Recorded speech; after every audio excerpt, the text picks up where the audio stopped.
Amigas e amigos, as palavras o vento leva, mas elas têm peso. Refletem a objetividade, a subjetividade de quem as pronunciam. Portanto, falar a verdade dá segurança para quem fala. Agora, dizer mentiras, a mentira fica na cara, né? Quer dizer, a convicção, forma a convicção do cínico. Ele não consegue sustentar, por isso que o mentiroso normalmente ele é verborrágico.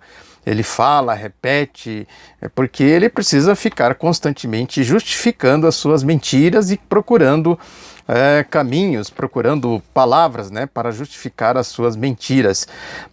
Isso pode ser claramente observado aí nessa turma da Operação Lava Jato e na mídia.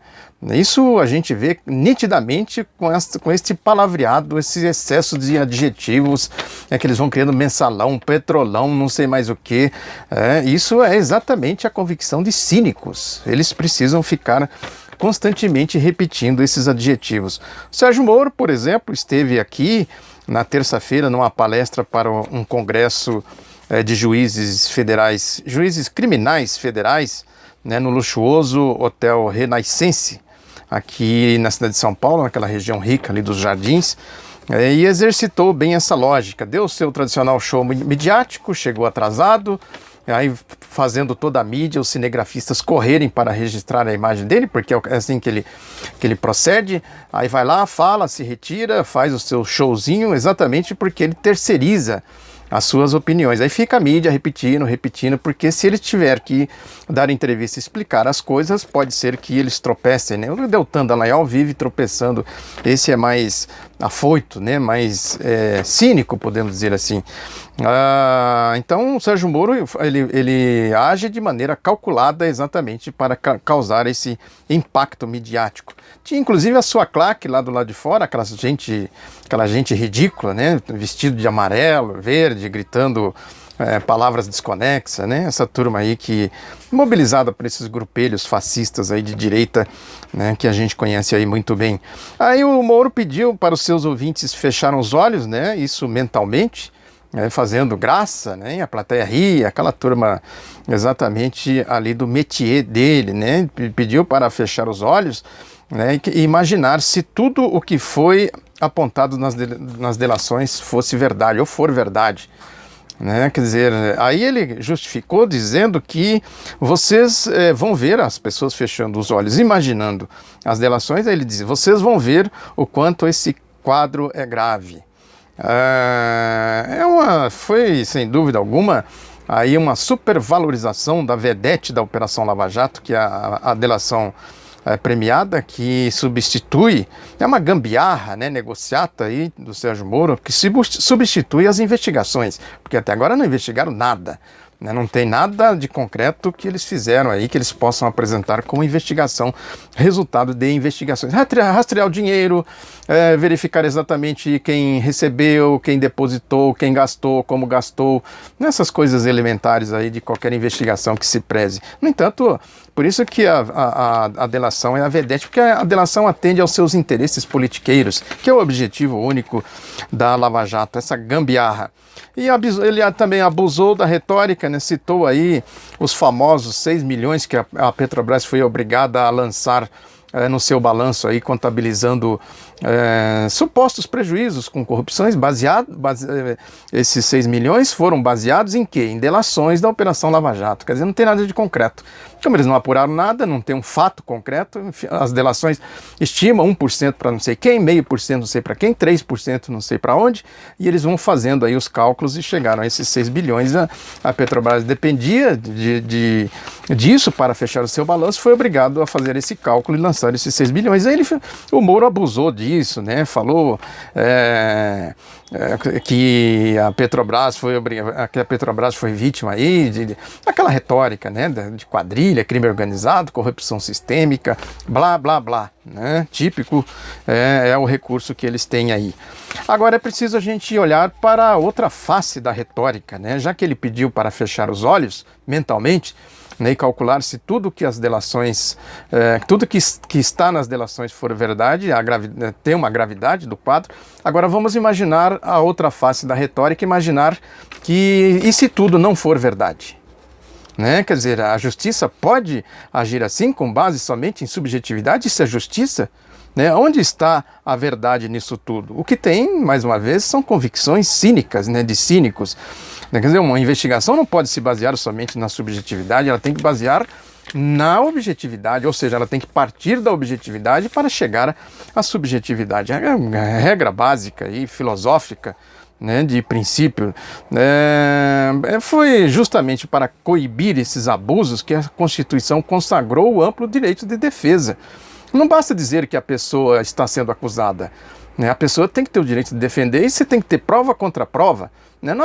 O que a Operação Lava Jato faz? Ela simplesmente está aí, tem um vídeo que eu publiquei agora recentemente, que os advogados desafiam o Moro e o procurador, né, a cumprirem a lei, cumprirem a Constituição. Quer dizer, eles têm que ter acesso à acusação, têm que ter acesso aos autos, né, como ele disse, como os advogados disseram, quer dizer, eles são auxiliares da Justiça tanto quanto o Ministério Público Federal. No entanto, por que uma parte tem acesso, no caso a acusação, e a defesa não tem acesso? Isso é justiça? Isso obedece ao princípio constitucional do amplo direito da defesa, um princípio civilizatório do Estado Democrático de Direito? Para reflexão, é fácil da gente refletir em cima de fatos concretos. Ou seja, é um direito aí que na medida que se transforma o direito em politicagem, em política, né, eles vão pisoteando aí esses princípios fundamentais do Estado Democrático de Direito. A sua ideologia se transformou em força política, né? Uma ideologia que transformou em força política. Ideologia da Operação Lava Jato, ideologia da direita, né? Não tem nada de justiça nisso, tem politicagem politicagem a serviço de uma ideologia muito bem definida, muito bem delineada. Quer dizer, aí a gente pode ver isso também, quer dizer, nessa ideologia que se transforma em força política, que vai abrangendo aí todo o entorno, né?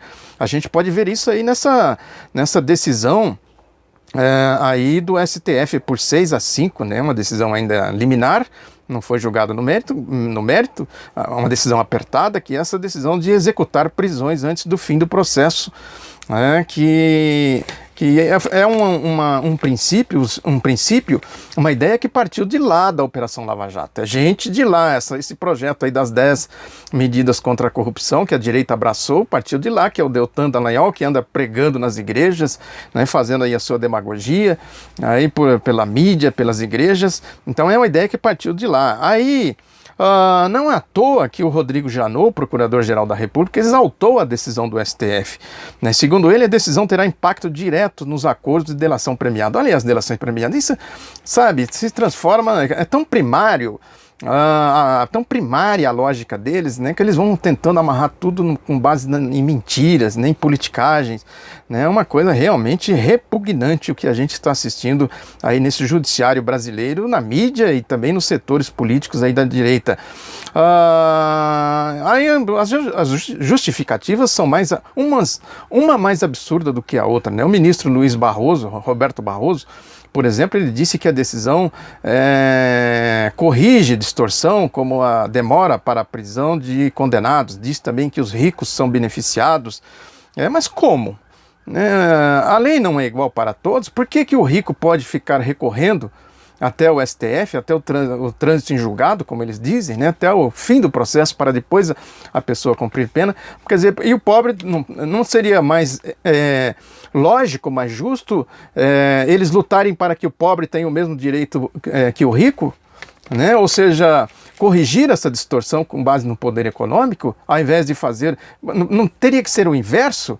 Né, pela lógica da justiça, para dar ao pobre também o direito ao recurso, né? A questão toda, na verdade, é que tem aí um sentido político em tudo isso, né? Politicagem ainda da pior espécie. É o caso de a gente perguntar, por exemplo, indagar aqui, esse princípio vai valer para a justiça do trabalho também? Quer dizer, as decisões em segunda instância vão valer para os trabalhadores, né? Ou mesmo uma decisão do TST sem precisar recorrer ao STF. Como é que é? Como é que fica isso? São aí indagações que precisam ser feitas. Agora, a lógica a gente pode encontrar aqui num ponto específico, né? Esse desembargador João Pedro Gebran é o responsável por julgar os processos da Lava Jato em segunda instância. Quer dizer, ele julgando, a pessoa já pode ser presa. O Lula, por exemplo, pode ser julgado pelo Moro e em seguida julgado por esse Gebran, que é do circo familiar do Moro. Isso já foi questionado pela defesa do Lula e foi negado o recurso, né? Ou seja, esse Gebran dizem que é padrinho de um dos filhos do Sérgio Moro, anda ali daquela patotinha, daquela turminha da famosa República de Curitiba. Ou seja, tem sentido político, politicagem, né? Politicagem descarada em tudo isso. E a gente pode pegar esse sentido político também aí em outro caso que não tem a ver diretamente com essa decisão, mas que reflete essa politicagem do judiciário, que é o caso da jornalista e atriz Mônica Iose, né, condenada a indenizar Gilmar Mendes, o ministro do STF também, em R$30 mil, né, ela foi condenada pelo juiz Jordano Costa. É um caso típico de casuísmo, quer dizer, vale para um, não vale para o outro. O que vem a ser casuísmo? Casuísmo é um dos aspectos da falta de caráter, né? Exatamente isso. Quando a pessoa troca de premissas, de opinião, ao sabor daquilo que está acontecendo ao seu redor, de acordo com seus interesses, né? O casuísmo é de fato um aspecto da falta de caráter. Quer dizer, vale para a Mônica Iose e não vale para os outros? Como têm sido as decisões aí da justiça sobre os trogloditas, né, que latem em vez de argumentar? Gente aí, por exemplo, esse Marco Antônio Villa, né, Joyce não sei o que, nem sei quem é essa figura, recebi aí alguns vídeos dela, né, uma treslocada, né, como o Villa também, um treslocado. É fácil ser troglodita, né? Porque basta abrir a boca e sair fazendo xingamentos, acusações, pensar, raciocinar, né? Juntar lé com lé, cré com cré, né? Isso exige caráter, né? E o casuísmo é exatamente o oposto do caráter. E também é preciso considerar que liberdade de expressão não é um direito hierarquicamente superior aos demais direitos e garantias individuais, né, individuais e coletivas. Na Constituição, elas estão no mesmo patamar, está ali no mesmo patamar, por exemplo, o direito à intimidade, à vida privada, à honra e à imagem da pessoa. Essa gente respeita esses direitos em nome da liberdade de expressão, a mídia respeita, Globo, Veja, Folha, Estadão respeitam isso. Sabe, em nome da politicagem, eles pisoteiam todos os princípios do direito. E principalmente a Lava Jato. A Lava Jato mandou as favas, todos esses princípios, né, e criou essa atmosfera fétida, né, do fascismo que existe hoje aqui no país. Esse indiciamento do Lula, por exemplo, pela Polícia Federal, seria uma piada, né, se as pessoas tivessem acesso às informações. Quer dizer, pega um caso que seria um sobrinho dele, que seria filho não sei de quem, de um parente da mulher dele, da ex-mulher dele que já é falecida, a primeira mulher dele, na verdade já falecida, né, que é filho de uma pessoa que não é do círculo de parentesco do ex-presidente. Ou seja, e o vazamento? Por que o vazamento exatamente nesse momento em torno dessa questão? Esse conluio mídia Lava Jato, isso é sujo, isso é fétido, né? Isso é lama pura, né? Aquela tese goebbeliana, né, de transformar mentiras em verdade à força de repetição, né? Quer dizer, a teoria também do La Fontaine, né? Quer dizer, o lobo e o cordeiro, se não foi você, foi seu pai, seu avô, seu tio, né? Enfim, aí a história acaba muito mal para o cordeiro. Enfim, é exatamente a atmosfera do golpe, né? E aí entra também o TCU nessa atmosfera, um tribunal político, né? Tribunal aí do Congresso, né? Que julgou aí as contas da presidenta, condenou Guido Mantega e outros aí, quer dizer, tudo faz parte aí dessa atmosfera da politicagem, né? Exatamente com essa lógica de caça às bruxas, nesse macartismo redivivo, né? E querem, na verdade, a conversão da esquerda ao neoliberalismo, quer dizer, a peça do julgamento do José Múcio, que é o relator do TCU, é neoliberalismo da cabeça aos pés, né? Ou seja, ou a esquerda se converte ou crê ou morre. ou se converte ao neoliberalismo ou deve ser varrida do mapa político. Essa é a lógica deles, né? Claro que tudo isso tem conotação politiqueira, né? A prática da política, vários patamares abaixo da decência. É a lama do golpe, onde todos os golpistas estão chafurdando. Esta é uma triste realidade que nós estamos vivendo nesse momento. Ou seja, na verdade, a Lava Jato não inova nada, isso vem do mensalão, né? A prática do mensalão é a mesma da Lava Jato, né? Com graus de estridência muito maiores, né? E de superficialidade, de subjetividade ainda maior do que o mensalão, da farsa do mensalão. A farsa da Lava Jato, aliás, é um recurso bem conhecido na história, o recurso do nazifascismo, do julgamento sumário, né, das prisões arbitrárias, né, o recurso que a ditadura militar usou muito, né, e a gente vê, por exemplo, a Lava Jato divulgando aí essas imagens de cenas, né, de pessoas sendo humilhadas naquela... E quantos não estão presos lá sem notícia, né? Quer dizer, prisão arbitrária, né, sem nenhuma base legal, né? O Léo Pinheiro, o José Carlos Bonlai, né, e outros tantos aí. Como é que estão a situação daqueles presos, né? Qual é a situação jurídica? Quem tem acesso? Né? Quais são as condições de higiene, as condições de saúde daqueles presos todos lá? No entanto, divulgam aí as cenas, né, para humilhar mesmo, né, gente chorando, né, gente desesperada, né, doentes, enfim, é um tribunal realmente de exceção, um mini estado fascista, como eu sempre falo aqui, para humilhar as pessoas, enfim, intimidar e amedrontar e criar essa atmosfera envenenada, né, de ódio, né, essa gente que late aí, né, esses raivosos que a gente vê muito por aí. A expressão de uma ideologia que só sobrevive à base da mentira e da violência. Essa que é a realidade. Tudo isso precisa pensar dentro daquela lógica invertida, na verdade, do René Descartes, né, quando ele falava penso, logo existo. Na verdade, a gente existe e deve pensar. Existo, logo penso. A gente tem que pensar na nossa existência para compreender tudo isso. Quer dizer, qual é o papel de uma ideologia numa sociedade? A ideologia dominante é a ideologia das classes dominantes, os interesses dessas classes que dominam a subjetividade, conforme a gente está vendo aí. O golpe foi exatamente para a predominância dessa ideologia. E a ideologia que manda hoje, e é importante a gente lembrar que ideologia ela existe desde que a humanidade começou a se organizar em sociedade, ela foi mudando de acordo com a sociedade, ela foi mudando, e hoje a ideologia que nós temos é a ideologia do neoliberalismo, a ideologia neoliberal, a ideologia do dinheiro, né, e todas as suas sujeiras, né, quando circula dinheiro, circula corrupção, sujeira, né, atitudes arbitrárias, né, o poder do arbítrio, né, é exatamente o que a gente está vendo aí.